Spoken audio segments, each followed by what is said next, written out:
As a mom of two kids who has breastfed for 7 years and navigated big feelings throughout those years, I have had my fair share of experiences dealing with biting, from the early baby and toddler years to the more complex big feelings of preschool and kindergarten. If you guys are new here, my name is Rachel from Confidently Mom. Welcome to my channel. I share embodied parenting tips and baby and toddler product reviews, and I've covered a ton on Montessori and Waldorf in the past as well. I've kind of taken a little bit of a YouTube break because I've been working on my first book, The Day the Biting Stopped, which is out this week and an excellent resource to help your child stop biting. The book also comes with a ton of freebies. All you have to do is scan the QR code at the back of the book and you'll be brought to a page with coloring pages, a reward chart if you're into that type of thing, a feelings chart, and activity worksheet that has an answer key with scripts for parents who may need help talking about each of the different types of feelings with your kids. And there's even a parent guide and so much more in there. I will leave links to shop it. You can pretty much pick it up anywhere, but even if you don't get my book, I'm going to walk you through some tips in this video. Let's jump into it. When it comes to stopping your child biting, age is one of the most important factors to consider for how to proceed. Because if you have a baby or a young toddler under 2.5 years old, you're most likely dealing with more of a teething issue or a sensory stimulation issue. We're not really at that stage of big, complex emotional regulation yet.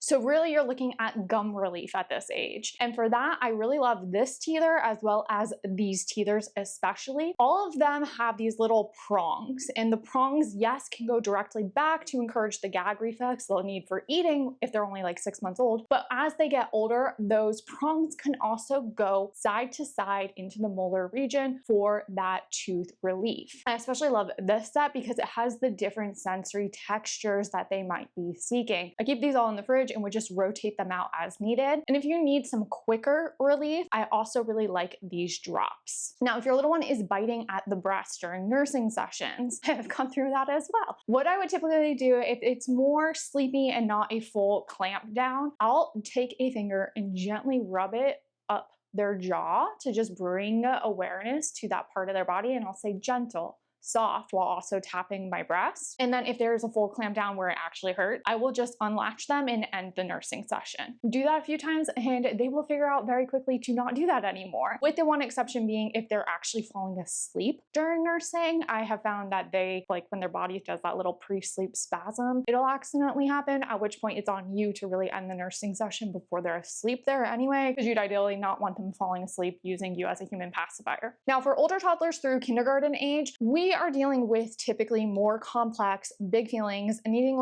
to learn how to emotionally regulate. The research says that after 2 years old, especially up to like 3 years old, kids are fully capable of experiencing empathy. And this is really the age range I wrote my book for, because a lot of the no biting books out there are better suited for babies or better avoided altogether. So for example, one of the more popular books is called No Biting by Karen Katz. I have recommended her toilet learning book in the past in my potty training book series. However, her biting book is one I would strongly recommend avoiding because it really just introduces a series of unwanted behaviors to your child. While I love the conversational approach of what coping skills can we put in place instead, if you're not dealing with spitting and kicking, now you're just introducing new unwanted behaviors for your child to try out. So if you did get that book with, say, a 3-year-old and started reading it, don't be surprised if all of a sudden your child starts kicking or spitting too. The other reason I don't like a lot of the no biting board books out there or the no biting songs on YouTube, because they say the word bite over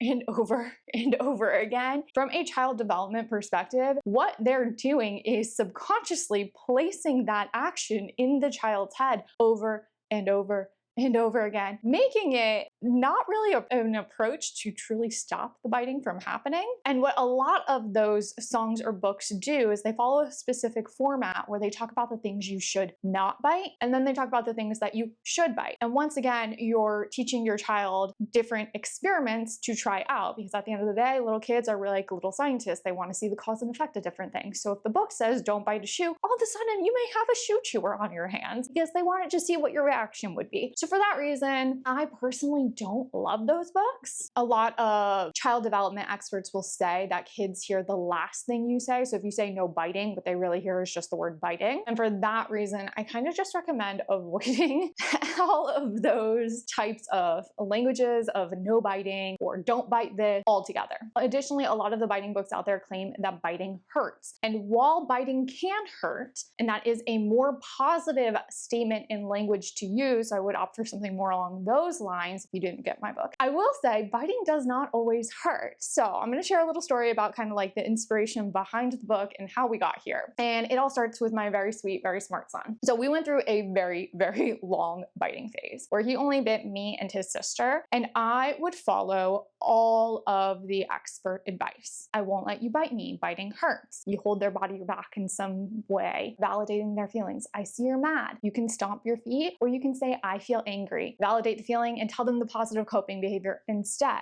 And I gave these a very good effort. Like I said, we went through a long phase. I'm talking over a year where we dealt with biting. So I tried all of the different interventions consistently for at least 3 months before trying something new, but none of them moved the needle with my son.